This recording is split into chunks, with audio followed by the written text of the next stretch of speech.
নমস্কার বন্ধুরা, সর্বাণী রেচেলে সবাইকে স্বাগত। আশা করি তোমরা সকলেই ভালো আছো। আমি আবার আজকে এসে গেছি একদম সম্পূর্ণ নিরামিষ একটা রেসিপি নিয়ে, কিনা ডালের বড়ার ডালনা হবে। আমি তার জন্য 150 গ্রাম এই বড়াটা ছোলার ডাল দিয়েও করা যায়, আবার মটর ডাল দিয়েও করা যায়। আমার কাছে ছোলার ডাল ছিল, আমি ছোলার ডালই নিয়েছি। ছোলার ডালটা 2 ঘন্টা ভিজিয়ে রেখেছিলাম, খুব সুন্দর ভিজে গেছে।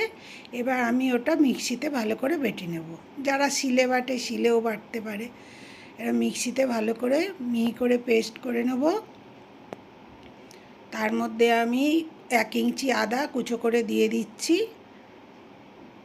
আর ঝাল যে যেমন খাবে সেরকম দেবে। আমি 2টো কাঁচা লঙ্কা দিচ্ছি, আর একটু নারকেল দেব। নারকেলটা আর ওর মধ্যে ধরবে না, ওটা পরে বাটবো। আগে আমি ডালটাই বেটে নিই। একটু অল্প করে জল দিলাম, বেশি আবার পাতলা করে বাটলে হবে না। দেখেছো কীরকম বাটাটা হয়েছে? এরকম করে বেটে নিতে হবে। মিক্সিতে অল্প ডাল লেগে আছে, তার উপরেই নারকেলটা দিয়ে দিলাম। নারকেল অল্পই দিচ্ছি, বেশি না। ওই বাটার পরে ধরো না, বড় চামচের 2 চামচ হবে এরকম আমি ওর মধ্যে দিচ্ছি। আর তার মধ্যে আবার একটু রেখেও দেব ডালনাটা রান্না করার জন্যে।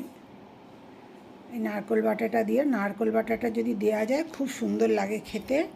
টেস্টটা একদম অন্য ধরনের হয়, বেশ ভালো লাগে খেতে। এবার কুচনো ধনে পাতা খানিকটা দিলাম, অল্প একটু হলুদ দিলাম। আর যেহেতু নিরামিষ রান্না, একটু তো মিষ্টি লাগবেই। 1/2 চামচ চিনি আর স্বাদ মতো লবণ দেব।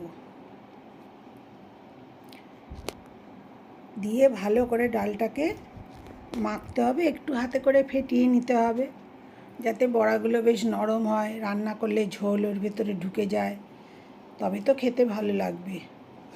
আগে আমি ভালো করে মেখে নিচ্ছি, মিশিয়ে নিয়ে তারপরে একটু হাতে করে, খুব বেশি ফাটাতে হবে না, অল্প করে একটু ফেটিয়ে নিলেই হবে। এরকম করে একটু ফেটিয়ে নিতে হবে। নিয়ে দেখো ডালটা অল্প একটু ফেটিয়ে নিলাম। বেশ খানিকটা তেল বসিয়েছি, আমি সর্ষের তেল দিয়েই রান্না করব। আর বড়াগুলো আমি খুব ছোট করছি না, একটু বড় বড় করেই করছি বড়াগুলো। এবার মিডিয়াম আঁচে, খুব বেশি হাই আঁচে করলে হবে না, কেননা বড়া তো ভেতরটা কাঁচা থেকে যাবে, বাইরেটা পুড়ে যাবে। সেই জন্য মিডিয়াম, গ্যাসটাকে মিডিয়াম করে দিতে হবে। দিয়ে বড়াগুলোকে এপিট ওপিট করে নেড়ে নেড়ে ভেজে নিতে হবে। আর দেবার পরেই সঙ্গে সঙ্গে নাড়লে চলবে না, একটু যাতে শক্ত হয়ে যায়, তারপরে ওটাকে খুন্তি দিয়ে উল্টে দিতে হবে। খুন্তি দিয়ে উল্টাতে পারো, বড় চামচ দিয়েও উল্টে দিতে পারো। এরকম করে বড়াগুলো ভাজতে হবে। যারা রান্না বান্না করে তারা তো জানি, কিন্তু যারা নতুন রান্না শিখছে, নিরামিষ খেতে ভালোবাসে, আছে তো অনেকেই আবার নিরামিষও খেতে ভালোবাসে, তাদের জন্যই আমি বলছি। আর যারা জানে তারা তো রাঁধুনি, পাকা রাঁধুনি, তারা তো জানবেই, তারাও দেখবে তো নিশ্চয়ই। আমি কিভাবে করছি সেটা সকলের সাথেই আমি শেয়ার করছি। দেখেছো বড়াগুলো কেমন ভালো, এগুলো ভাজা খেতেও খুব ভালো লাগে। আমার বাড়িতে তো করার পরে ভাজাও খেয়ে নিল কটা, খেয়ে নিয়ে তারপরে বাকি তরকারি হলো। দেখো বড়াগুলো সব ভাজা হয়ে গেল। এবার আমি একটা তেজপাতা আর একটু সাদা জিরে ফোড়ন দিলাম, 1/2 চামচ সাদা জিরে আর একটা তেজপাতা ফোড়ন দিয়েছি। আলু একটু কম করেই দেবো, আমি মাঝারি সাইজের 2টো আলু নিয়েছি। সেই আলুটা 4 পিস করে নিয়েছি, 8 পিস আলু হয়েছে। এবার আলুটা একটু ভাজা করব। আলুটা বেশ গায়ে একটু রং ধরে গেলে, দেখেছো কীরকম সাইজের কেটেছি, এইরকম করে কেটে দিলাম আলুগুলো। দিয়ে এবার একটু ভাজা ভাজা করে, ওই দেখো মিক্সির বাটির মধ্যে একটু নারকেল রেখে দিয়েছি, তার মধ্যে আমি একটা টমেটো, আর তোমরা যারা আমার ভিডিও দেখো তারা তো জানোই গুঁড়ো লঙ্কা আমি একটু অ্যাভয়েড করেই চলি। কাঁচা লঙ্কা যদি থাকে লাল রঙের, আমি সেটাই ব্যবহার করি, এখানেও তাই করছি। 1 চামচে আদা বাটা দিয়ে দিলাম, আর ওই টমেটোর সাথে দুটো লাল লঙ্কা আমি দিয়ে দিলাম, যাতে না আমাকে ঝাল লঙ্কার গুঁড়ো আর দিতে হয়। স্বাদ মতো লবণটা দিয়ে দিলাম, নাহলে আদাটা দিলেই ছিটবে গায়ের মধ্যে। লবণটা দিয়ে দিলে অতটা আর ছিটোয় না গায়ের মধ্যে, নাহলে ধরো না খুন্তিটা ধরবে আর হাতের মধ্যে ছিটে ছিটে লাগবে। আদা বাটাটা একটু ভালো করে ভাজা ভাজা হয়ে গেল। হয়ে যাওয়ার পরে আমি যে টমেটোর কাঁচা লঙ্কার পেস্টটা করে রেখেছি, তার মধ্যে তো অল্প নারকেল আছেই, সেটা ঝোলটারও বেশ স্বাদ আরও ভালো হবে বলে আমি একটু অল্প নারকেল দিলাম ওর মধ্যে। দিয়ে এবার এটাকে ভালো করে কষাতে হবে। আবার শুকনো মশলা দিতে হবে একটু, তবে আমি এতে বেশি মশলা ব্যবহার করছি না, কম মশলাতেই রান্নাটা করছি। কিন্তু খেতে অপূর্বই হয় এরকম করে যদি বড়ার তরকারি মানে ডালনা করো। 1/2 চামচ হলুদ দিলাম, আর লাল লঙ্কা তো কাঁচা লঙ্কা বেটে দিয়েছি, সেহেতু লাল লঙ্কার গুঁড়ো দিতে হবে না। একটু কালারের জন্যে কাশ্মীরি লঙ্কা গুঁড়ো দিলাম 1/2 চামচ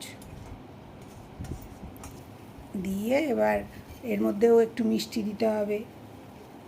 যারা মিষ্টি খায় না তাদের না দিলেও চলবে, কিন্তু আমরা তো একটু মিষ্টি খাই, সেহেতু একটু মিষ্টি নিরামিষ তরকারিতে একটু মিষ্টি দিলেই বেশি ভালো লাগে খেতে। আর মিক্সি বাটিটা ধুয়ে একটু জল দিয়ে দিলাম। আমার মশলা যা দেবার দেয়া, দেখলে কত কম মশলা দিলাম। আমি কোনো ধনে জিরের গুঁড়ো ওইসব কিছু আর এর মধ্যে দেব না। এখন মশলাটা বেশ ভাজা ভাজা হয়ে যাচ্ছে। এবার কষার সময় আমি ঘি দিয়ে দিই, অল্প করে ঘি দিয়ে দিলাম 1/2 চামচ।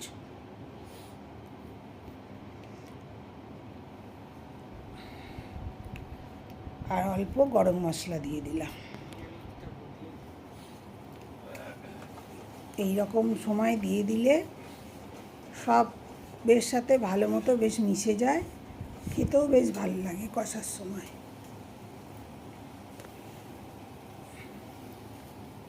এবার মশলাটা ভালো করে ভাজা ভাজা হয়ে গেলে আমি এতে জল ঢেলে দেবো। তবে এতে জলের পরিমাণ একটু বেশিই দিতে হবে, কেন বড়াতে তো ঝোল টেনে নেবে, ওই জন্য একটু বেশি করে জল দিতে হবে এতে। তবেই তো এই ঝোলটা টানবে, বড়াগুলো আরও সুন্দর খেতে লাগবে। ভাজা অবস্থায় একরকম খেয়েছো, আবার ঝোলে দিলে আর এক রকম খাওয়া যাবে। এবার ঝোলটা ফুটে উঠেছে, এবার আমি বড়া ভাজাগুলো সব দিয়ে দেবো ওর মধ্যে।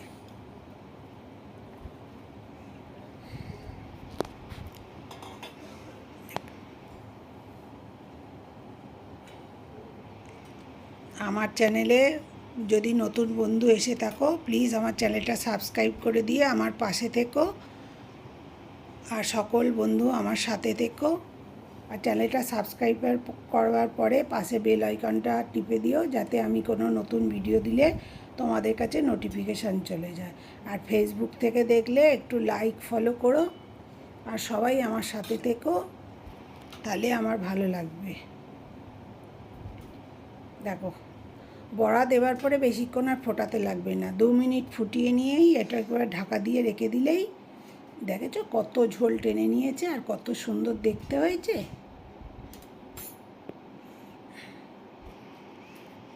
যদি তোমাদের ভালো লাগে একদিন বাড়িতে করে খেয়ে আমাকে কমেন্ট করে জানিও।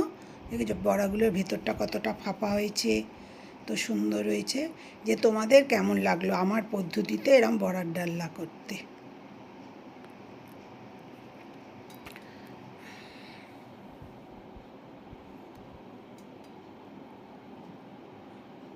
বড়াগুলো ফুলে ফুলে একবারে ডবল হয়ে গেছে, আর এত সুন্দর হয়েছে।